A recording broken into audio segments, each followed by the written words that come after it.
बहुत समय पहले की बात है। एक गांव हुआ करता था। उस गांव में एक गरीब परिवार रहता था जिसमें 4 जन रहते थे। लक्ष्मीकांत जो कि अपाहिज था, इसलिए उसकी पत्नी दैनिक दिहाड़ी में एक सेठ के यहाँ काम करती थी। लक्ष्मीकांत के 2 बच्चे थे, बड़ी बेटी महिमा और बेटा वैभव। महिमा की उम्र शादी लायक हो गई थी और वैभव अभी 10वीं कक्षा में ही पढ़ता था। महिमा धन में भले ही गरीब थी, लेकिन सुंदरता में उसके मुकाबले कोई न था। इसलिए उसमें सारे दुर्गुण जैसे घमंड, आलस्य, दूसरों को नीचा दिखाने वाले गुण श्रेष्ठ थे। दूसरी तरफ उसका भाई वैभव परोपकारी और जोशीला था। एक दिन गांव में बहुत बड़ा मेला लगा हुआ था, जहां दूर गांव से भी लोग आए हुए थे। उस मेले में महिमा और उसकी सहेलियां भी गई हुई थी और उसी मेले में धनुष नामक का एक लड़का भी आया हुआ था, जो कि पास वाले गांव में रहता था। धनुष को महिमा की सुंदरता भा जाती है, इसलिए वो अगले दिन अपने माता पिता को उसके घर ले जाता है। नमस्ते बहन जी, देखिए मेरा बेटा आपकी बेटी को बहुत पसंद करता है, तो मैं इसलिए अपने बेटे के लिए आपकी बेटी का हाथ मांगने आई हूँ। जी मैं क्या कहूँ। देखिए आप संकोच मत कीजिए, अगर आपको हमारा बेटा पसंद नहीं है तो आप कह दीजिए, हमें इसमें कोई आपत्ति नहीं है। कौन माँ नहीं चाहेगी कि उसकी बेटी की शादी हो, पर बहन जी, अगर आप दहेज वगैरह की बात सोच रहे हैं तो आप बिल्कुल भी चिंता मत कीजिए। हमें एक भी रुपए की जरूरत नहीं है। मेरा बेटा बहुत बड़ा व्यापारी है। हमारे मवेशियों की दूध तो पूरे गांव में प्रसिद्ध है। आप बस अपनी बेटी की हाथ मेरे बेटे के हाथों में दे दीजिए।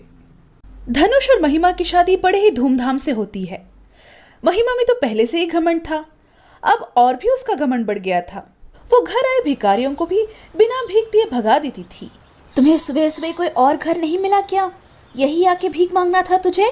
बिटिया, सुबह सुबह इस बूढ़े को खाली हाथ मत लौटाओ।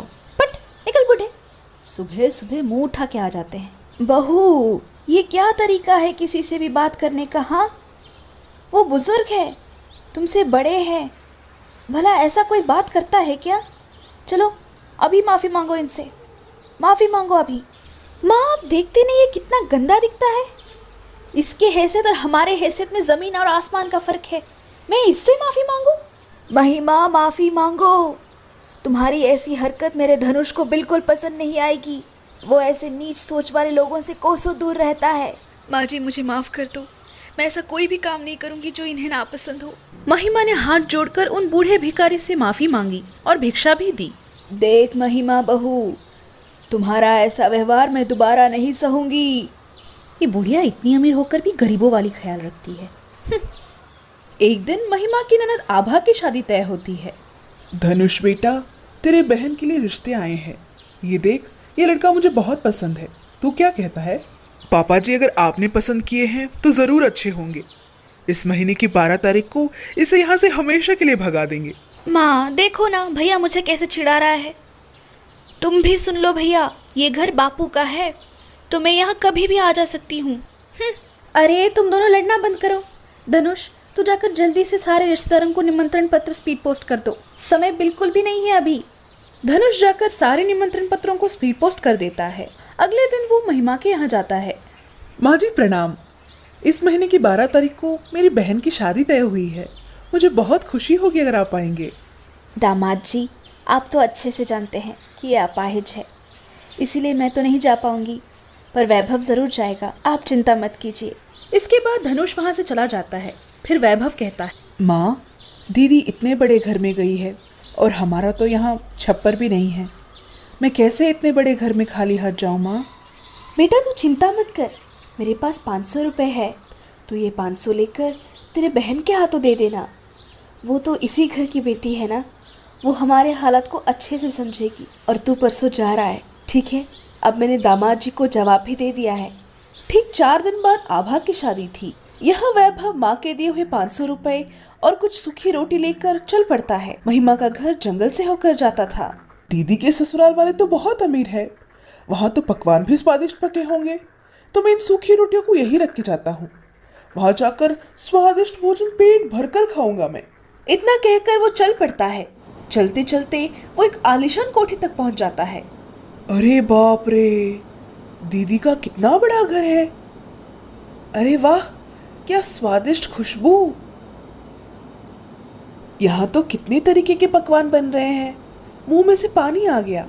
पहले दीदी से मिल लूं, फिर आकर खाने पर टूट पड़ूंगा। दीदी प्रणाम, कैसी हो तुम? ये लो, माँ ने 500 रुपए आपकी ननद की शादी के शगुन के तौर पर भेजा है। महिमा 500 का नोट वैभव के मुंह पे फेंक देती है और कहती है, अगर अमीरों की शादी में शामिल होने की हैसियत नहीं है तो वहां आकर मुफ्त की रोटियां भी मत तोड़ो ना। मेरे ससुराल वाले देखने से पहले तू यहाँ से जल्दी से निकल जा, वरना मुझसे बुरा कोई नहीं होगा। महिमा वैभव को बहुत खरी खोटी सुनाती है। वैभव उदास होकर वहां से निकल ही रहा था कि उसे स्वादिष्ट पकवानों की खुशबू आने लगी, तो वो उस ओर चल पड़ा। भाई साहब, एक प्लेट बिरयानी लगा दीजिए जरा।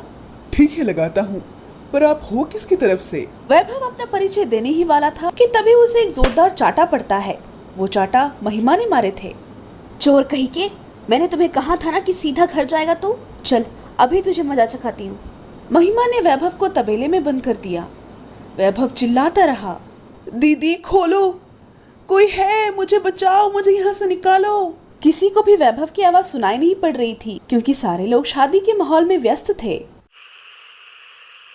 चलो, अच्छे से आभा की शादी हो गई। मेरे कलेजे को तो अब ठंडक पड़ रहा है। हाँ माँ, तुम बिल्कुल ठीक कहती हो। आज का पूरा दिन कितना परिश्रम से गुजरा है ना। अच्छा बेटा, तू जाकर सो जा, बहुत थका हुआ लग रहा है। धनुष सोने जा रहा था, तभी वो महिमा से कहता है, अरे महिमा, देखो तो जरा, बाहर कुछ रह तो नहीं गया? क्योंकि अचानक से बाहर बहुत तेज बारिश हो रही है। अरे मैं तो भूल ही गई, वैभव सुबह से तबेले में ही है। रहने दो उसे और एक रात वहाँ। वैसे भी अगर मैं तबेले के दरवाजे को अब खोलने जाऊंगी तो सारे घर वालों को पता चल जाएगा कि मेरा गरीब भाई भी आया हुआ था शादी में। कल मैं दिन में सबसे चोरी छुपाए तबेले के दरवाजे को खोल दूंगी और इसे यहाँ से भगा दूंगी, गरीब कहीं का। वैभव पूरी रात तबेले में ही रहा। तबेले में काफी सारे छेद थे जिससे पानी टपक रहे थे और वो रात भर भीगता रहा। अगले दिन सुबह धनुष को दूसरे गांव जाना था, इसलिए वो जल्दी उठ जाता है और वो किसी काम से तबेले को खोलता है तो वहां देखता है कि वैभव ज्वर से कांप रहा था। वैभव ने धनुष को सारी बात बताई। महिमा, महिमा, क्या हुआ जी? हे भगवान, मैंने उठने में देर कर दी, अब नाटक करना पड़ेगा। अरे वैभव, तू कब आया? और माँ नहीं दिख रही है, माँ नहीं आई क्या? महिमा, तुम अपना नाटक बंद करो, मुझे वैभव ने सब बताया है। क्या बताया है? और आपको मुझसे ज्यादा इस वैभव पर भरोसा है? चुप करो बहू, कितना झूठ बोलोगी? तुम्हारे ऐसे रूप से मेरा पहले भी मुलाकात हो चुका है। मुझे यकीन है वैभव झूठ नहीं बोल रहा है, इसलिए अच्छा होगा कि तुम अपना सच मान लो। मुझे माफ़ कर दो आप लोग, मैंने घमंड में आकर वैभव को बिना खाना पानी दिए तबेले में बंद कर दिए थे, क्योंकि मुझे अपनी गरीबी पर शर्मिंदा थी। मैं नहीं चाहती थी कि आप लोग मेरे गरीबी का मजाक उड़ाओ। अरे गरीबी का मजाक तो तुम उड़ा रही हो। अगर हमारे सोच इतने छोटे होते तो हम तुम्हारे घर कभी रिश्ता नहीं करते। अरे जो अपने सगे भाई का नहीं हो पाई वो मेरा क्या होगी। मेरे घर से निकल जाओ, तुम जैसे औरत से शादी करके मैंने बहुत बड़ी गलती की है। अब निकल जाओ यहाँ से, मुझे तुम्हारी शक्ल भी नहीं देखनी है। नहीं जीजा जी, अगर आप मेरे दीदी को घर से निकाल देंगे तो माँ बापू तो जीते जी मर जाएंगे। आप मेरी दीदी को माफ़ कर दो ना। देखो तुमने इसकी क्या हालत कर दी है, लेकिन फिर भी तुम्हारे तरफ ले रहा है। तुम्हें शर्म आनी चाहिए महिमा। अगर आज तुम इस घर में रहोगी तो सिर्फ अपने भाई की वजह से रहोगी। इतना कहकर वो वहाँ से गुस्से से चला जाता है। देख महिमा बहू, अगर तू सच में बदल जाएगी ना, वो तुमसे फिर से उतना ही प्यार करेगा जितना पहले करता था। माँ जी, मैं अब किसी का दिल नहीं तोड़ूंगी, मुझे माफ़ कर दो।